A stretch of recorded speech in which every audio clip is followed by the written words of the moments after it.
기도하겠습니다. 하나님, 은혜를 참 감사드립니다. 우리에게 말씀을 주시고 그 말씀을 이루어 가신 그 하나님 앞에 우리가 오늘 그 주의 말씀을 아멘으로 받기를 원하오니 하나님이 영광 받으시고 또한 우리는 이 말씀을 굳게 붙잡고 한 주간 동안 하나님의 말씀이 성취되는 것을 확인하며 그 은혜를 누리는 성도들이 걸음이 되도록 축복하여 주옵소서. 주 예수 그리스도 이름으로 기도드렸습니다. 아멘. 할렐루야. 옆 사람과 인사합시다. 임마누엘. 네. 하나님은 늘 세 가지 사역 중심으로 하나님의 일을 이루어가고 계십니다.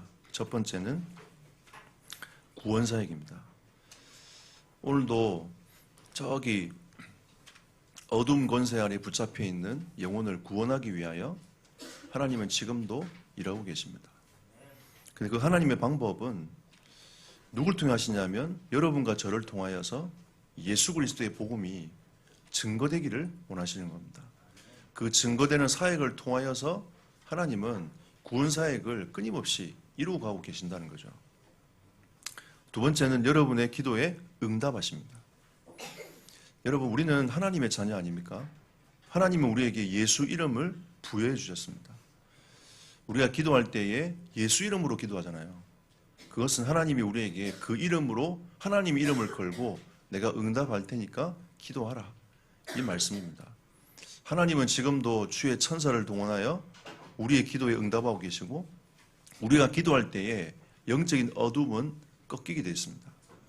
그리고 하나님의 성령은 역사하시게 되어 있습니다. 이것은 저의 얘기가 아니고 하나님께 약속하신 말씀입니다. 여러분의 기도가 어마어마하다는 거죠. 그리고 하나님은 말씀을 이루어 가십니다. 하나님은 약속하신 그 말씀을 이루어 가시는 분이 하나님이세요. 그냥 하나님은 아무 계획 없이 그냥 하나님 하고 싶은 대로 그 자신의 삶을 자신의 계획하신 것을 이루어 가시는 게 아니라 하나님은 말씀을 주시고 그 말씀을 이루어 가시는 분이 하나님이시다.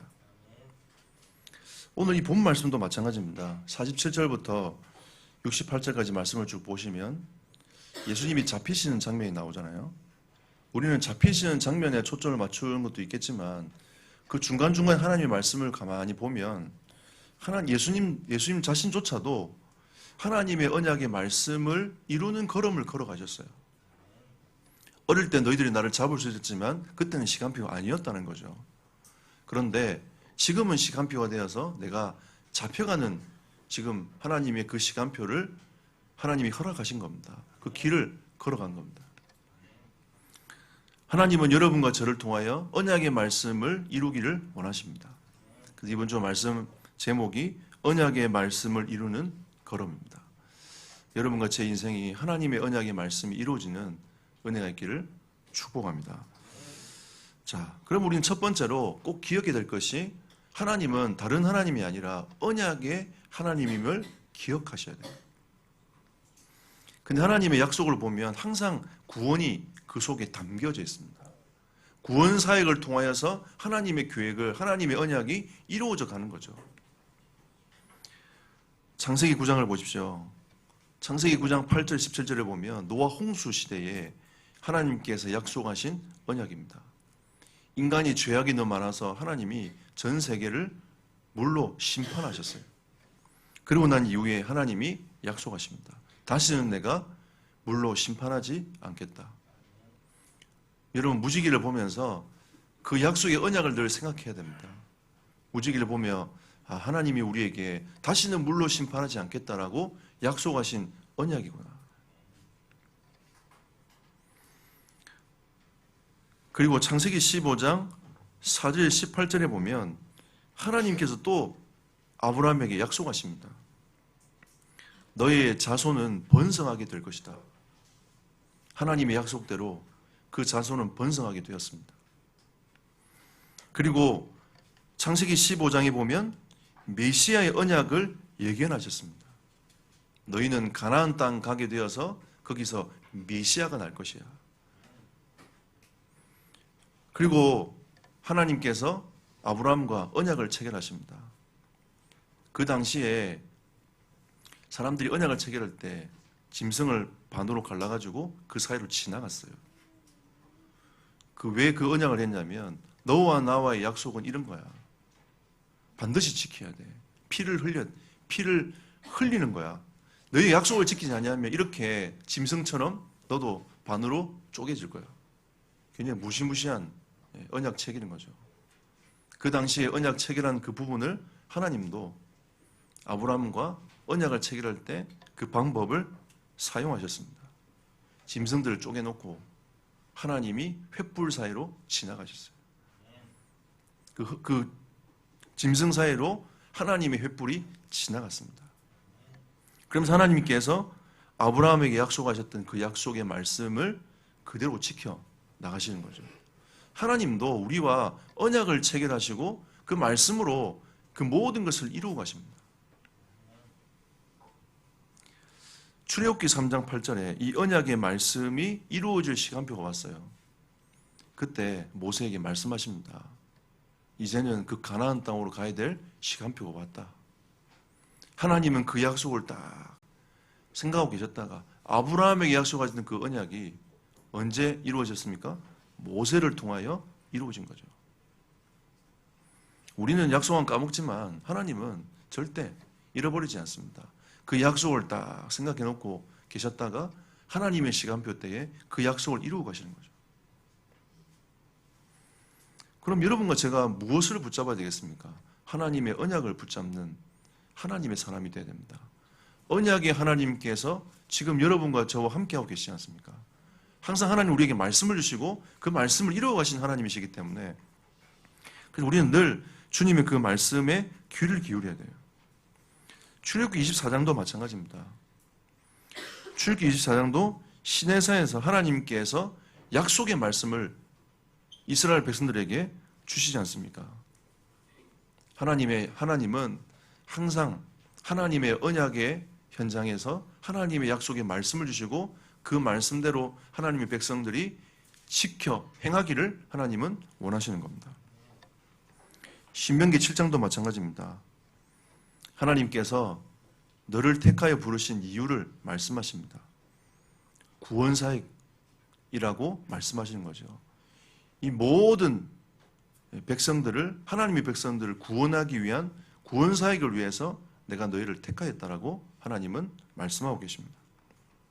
그리고 조상에게 약속하신 것을 하나님께서 내가 지키겠다라고 다시 한번 말씀하시는 거죠. 인간은 자꾸 의심해요. 하나님이 말씀하시면 그 말씀을 믿으면 되는데 의심한단 말이에요. 왜냐하면 환경이 그렇게 펼쳐지지 않거든요. 하나님이 제 자손들을 축복하겠다고 약속하셨는데 하나님이 이끄시는 곳은 광야였어요. 적과 꿀이 흐르는 땅으로 바로 들어가면 되지만 바로 들어가지 않고 하나님이 인도하신 곳은 광야였단 말이에요.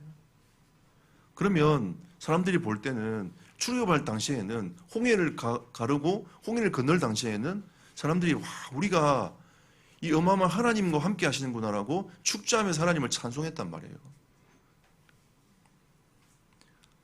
조금 힘드니까 뭐합니까? 원망합니다. 이게 우리의 체질이에요. 여러분 원망하지 않습니까? 하나님을 원망할 때 없었습니까? 하나님은 지금도 하나님의 백성을 이끌어내어서 하나님께서 하나님의 언약의 땅으로 끌고 가고 계신데 우리는 계속 끊임없는 의심을 하고 있는 겁니다. 의심을 하게 되면 그 결과가 어떻게 됩니까? 나중에 이스라엘 백성들은 우상을 만들었어요. 하나님과 등지는 사이가 됐단 말이에요. 왜 하나님이 우리에게 우상 숭배하지 말라고 합니까? 그 우상을 통해서 귀신 사단이 역사하기 때문입니다. 그는 하나님을 섬기는 게 아니에요. 망하는 길로 가기 때문에 하나님이 그 길로 가지 말라고 우리에게 말씀하고 계시는 겁니다. 그래서 하나님 우리가 의심하는 걸 아시고 또 약속의 말씀을 하시고 또 약속의 말씀을 하시고 또 다시 한번 말씀하시고 여호수아에게도 말씀하셨습니다. 너는 강하고 담대하라. 강하고 담대하라. 강하고 담대하라. 계속 말씀하시죠. 언약의 하나님께서 우리에게 약속하신 그 언약을 이루어 가실 겁니다. 여러분, 두 번째로 예수님조차도 그 언약의 걸음을 걸어가셨습니다. 여러분, 53절 보십시오. 너는 내가 내 아버지께 구하여 지금 12군단 더 되는 천사를 보내시게 할 수 없는 줄로 아느냐 그랬습니다. 지금 내가 이 십자가로 가고 있는 이 길로 가고 있는데 하나님께 내가 기도하여 천군 천사를 보내어가지고 이 일을 내가 막을 수 없더냐 라고 제자에게 말씀하시는 거 아닙니까? 나는 지금 다른 것이 아니라 언약을 이루어 가고 있는 그 걸음을 걸어가고 있는 거야.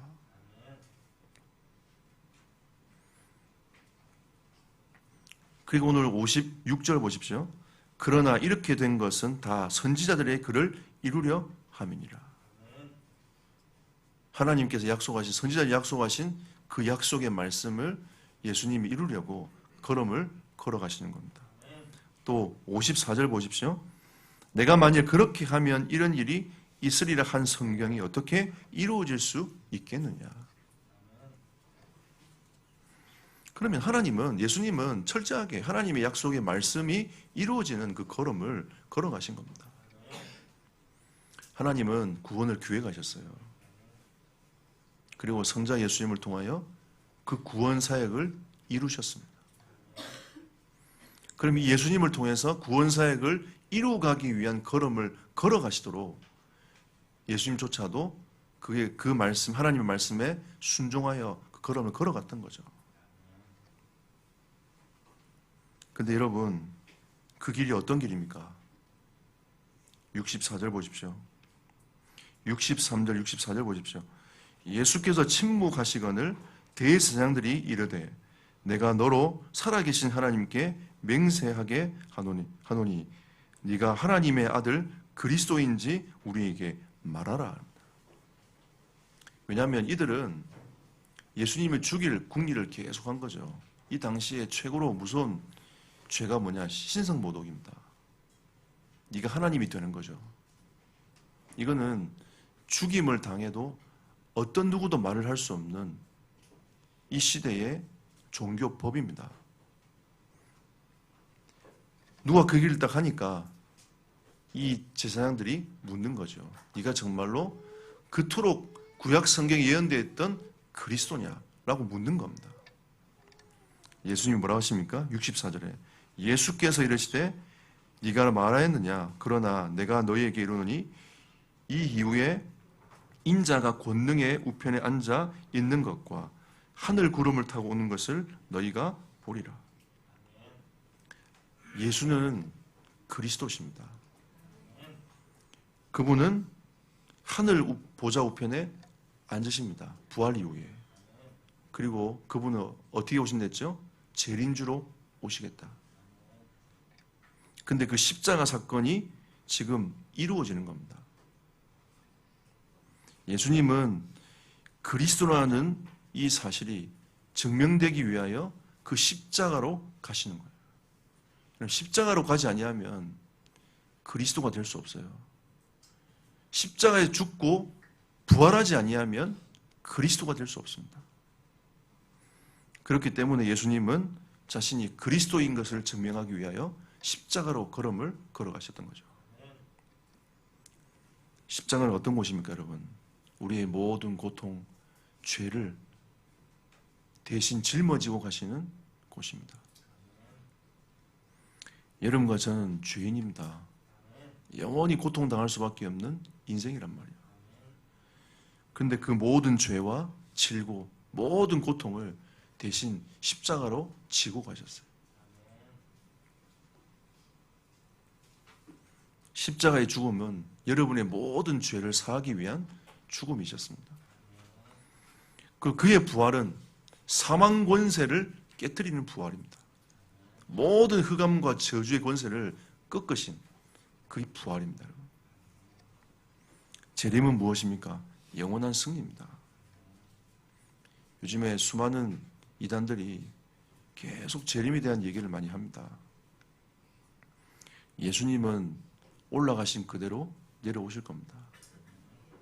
예수 그리스도만이 구원 주십니다. 예수 그리스도만이 재림 주십니다. 예수 그리스도가 아니고는 구원받을 수 없습니다. 이게 유일한 길이에요. 예수님만이 십자가 지셨습니다. 우리의 모든 고통을 다 짊어지고 가셨어요. 우리가 십자가를 믿지 않는다면 여러분 우리에게는 참된 구원이 없어요. 구원은 절대 행위에서 난 것이 아닙니다. 하나님의 100% 전적인 하나님의 은혜입니다. 그 은혜의 길로 예수님은 걸음을 걸어가셨어요. 근데 여러분 그 뒤에 말씀을 쭉 읽어보십시오. 신성모독으로 딱 결정난 이후에 사람들이 어떻게 합니까? 침 뱉죠. 그 얼굴에 침 뱉습니다. 주먹으로 때립니다. 손바닥으로 뺨을 칩니다.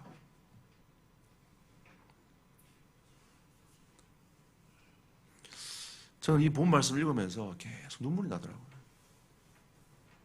왜냐하면 예수님 그렇게 사실 안 해도 되잖아요.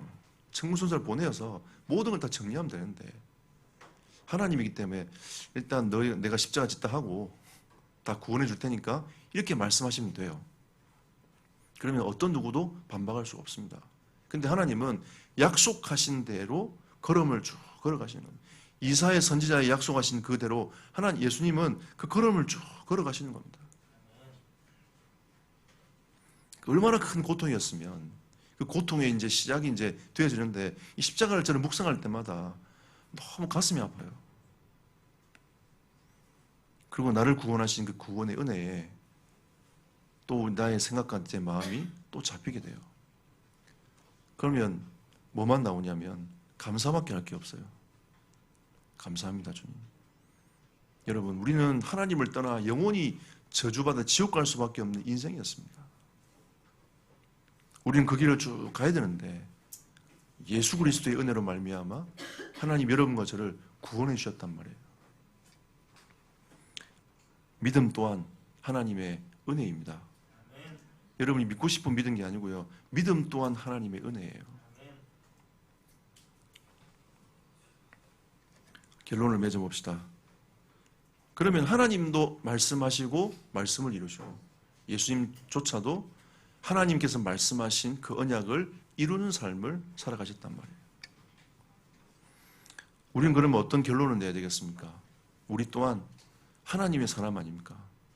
하나님의 백성으로서 언약을 성취하는 걸음을 걸어가야 되겠습니다. 여러분, 여러분의 삶이 언약을 성취하는 걸음이 되기를 예수 이름으로 축복합니다. 사도행전 1장 1절, 3절, 8절에 보면 우리는 그리스도 하나님의 나라 성령 충만을 하나님이 우리에게 누리라고 이미 초대 교인들에게 말씀하고 계십니다. 그리스도 아니면 절대 구원받을 수 없어요. 하나님의 나라의 비밀이 아니면 이 땅의 영적 흐름을 바꿀 수 없습니다. 성령 충만이 아니면 하나님의 역사가 아니면 이 땅의 어둠의 권세가 꺾일 수 없어요. 하나님이 우리에게 이 사명을 주셨기 때문에 우리에게 성령의 충만함을 받으라고 말씀하고 있습니다. 이 영적 흐름을 가지고 우리의 각인 속에 있는 이 잘못된 각인들을 바꿔야 돼요. 잘못된 이 뿌리, 체질들을 바꾸어 나가야 됩니다. 그렇지 않으면 우리는 늘 옛 틀에 갇혀가지고 거기서 벗어나지를 못하는 겁니다.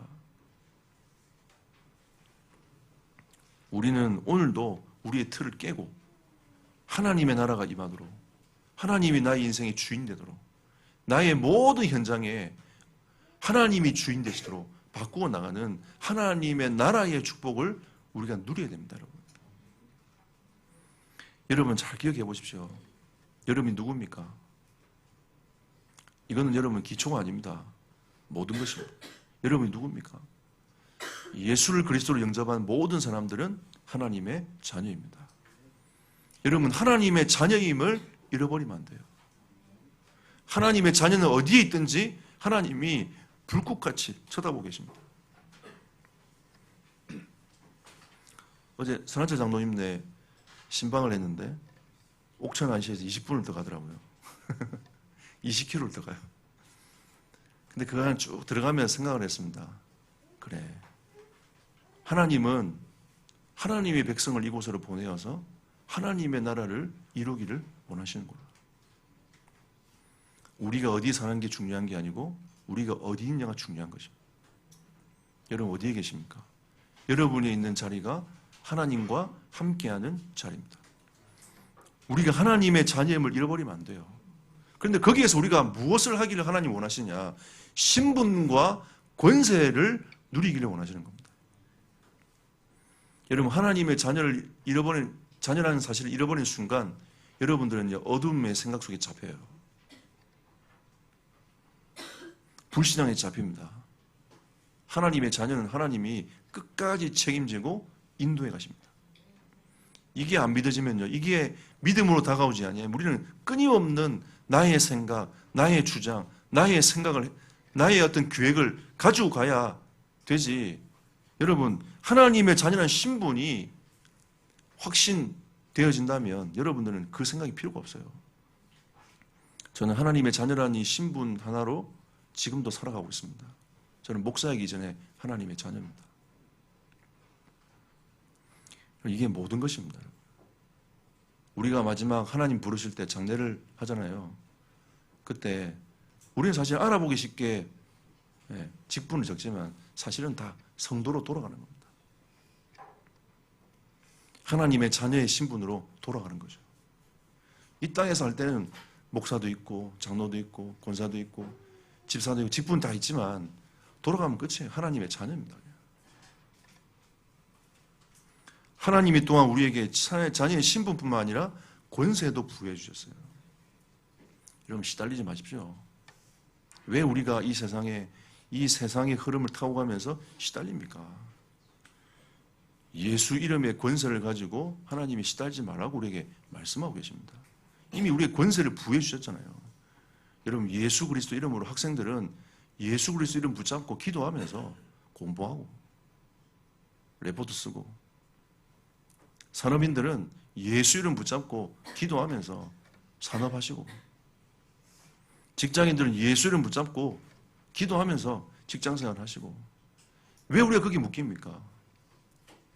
저는 목회하면서 예수 이름 부르면서 목회하고, 육신은 피곤합니다. 하지만 영은 기뻐요. 저는 이런 말하면 좀 약간 비성경적이지만 사람들이 이런 말을 많이 하잖아요. 다음에 태어나면 뭐 할래? 저는 다음에 태어나도 목회자겠습니다. 우리가 하나님 주신 축복과 이 은혜가 얼마나 큰지 몰라요.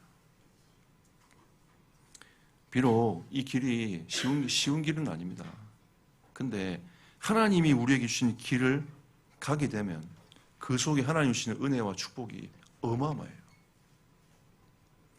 우리가 하나님의 자녀의 신분과 권세로만 봐도 어마어마한 축복을 다 받았어요. 더 필요가 없습니다, 여러분. 뭐가 우리에게 더 필요합니까?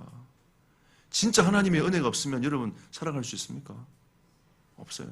근데 하나님 우리에게 하나님의 자녀뿐만 아니라 권세까지 주셔서 이 땅을 정복하며 다스리도록 하나님이 지금 우리의 삶의 길을 열어주고 계시지 않습니까? 오늘도 여러분이 그리스도 이름 붙잡고 승리하는 날이 되기를 축복합니다. 그리고 우리가 좀 또 불신할까 봐 하나님이 또 뭐 하십니까? 성령을 너희에게 선물을 주겠다면서, 보혜사 성령이 너희와 함께 하도록 하겠다면서. 여러분 원천적으로 왕따가 될 수 없어요.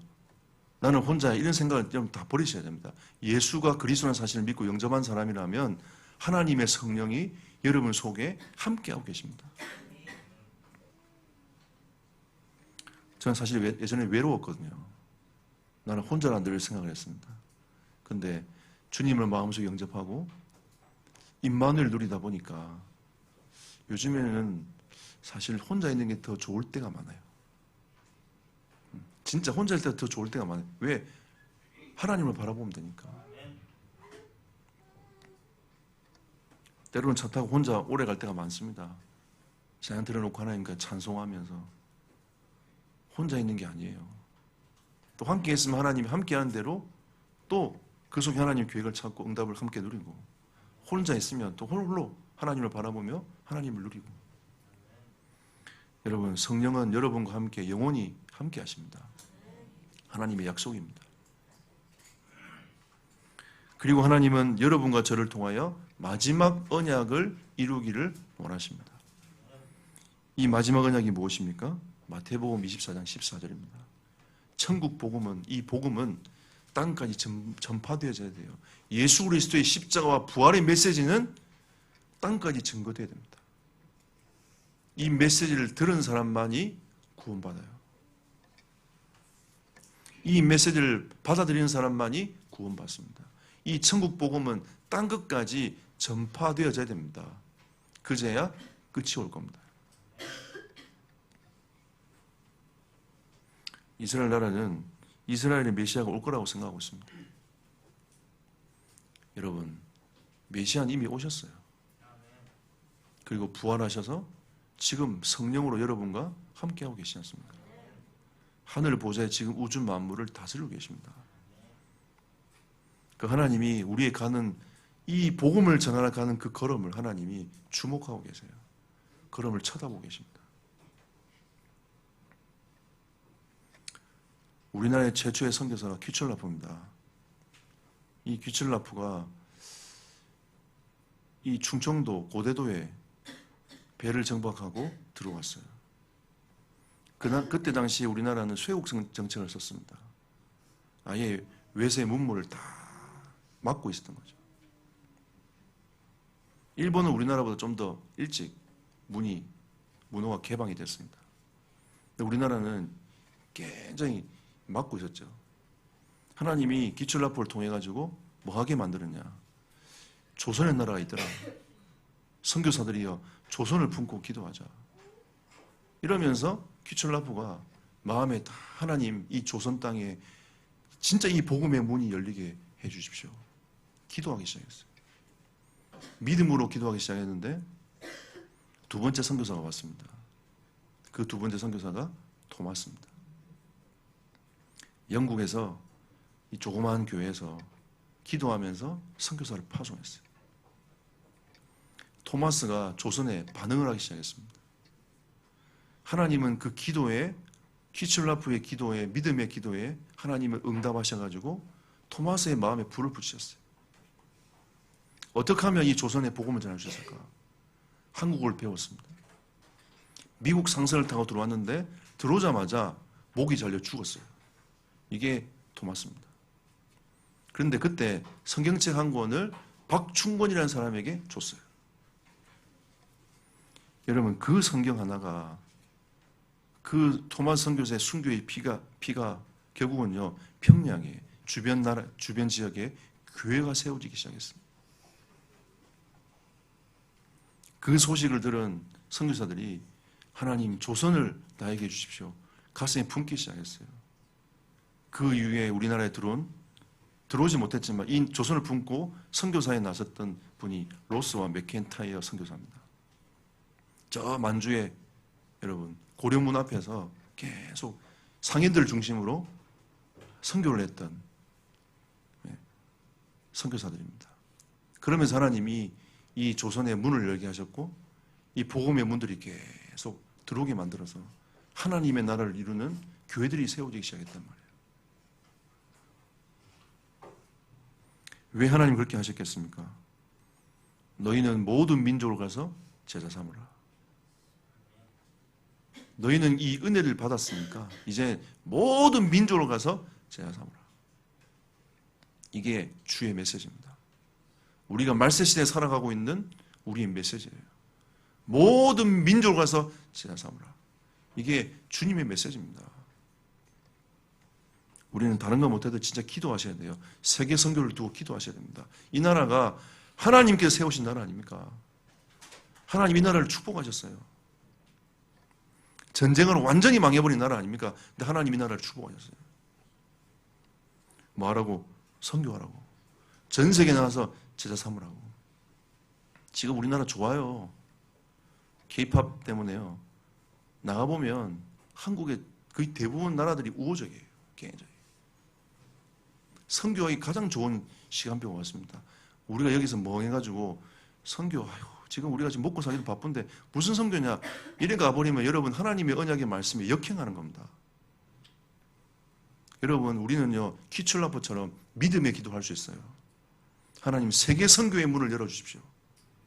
그럼 여러분 키출라포의 선교를 하는 겁니다. 만약에 우리의 자녀들이 우리가 가서 선교하다가 순교를 당하면 그거는 토마스 선교사의 선교의 걸음이 되는 겁니다.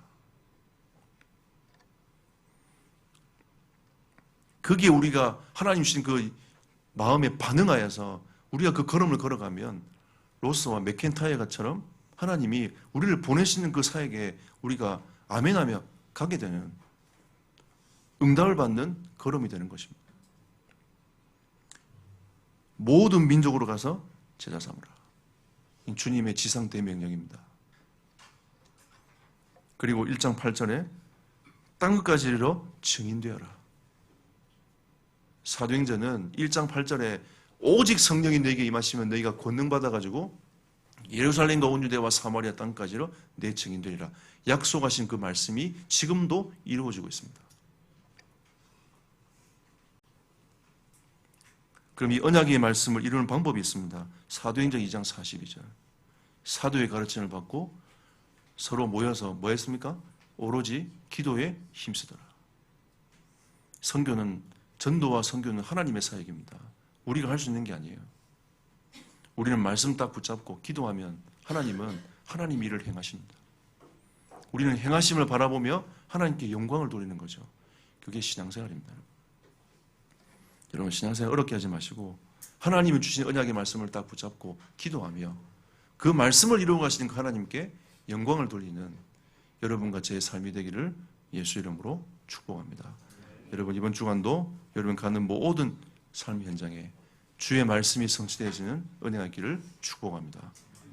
기도합시다.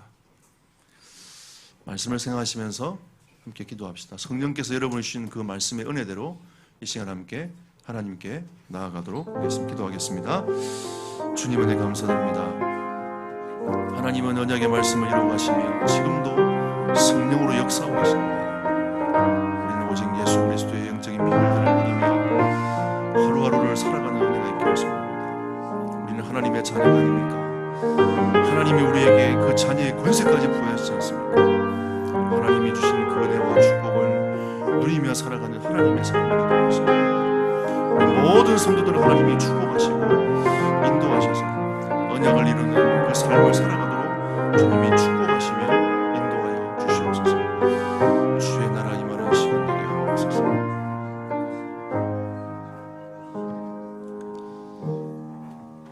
하나님께 감사드립니다. 주의 말씀께 우리 모든 성도들을 의탁하오니 주여 말씀으로 인도하시고 역사하시며 주의 성령께서 말씀 앞에 머물러 자신을 점검하며 그 은혜로 나아갈 수 있도록 성령으로 세밀하게 역사하시며 인도하여 주시옵소서. 주 예수 그리스도 이름으로 기도드렸습니다. 아멘.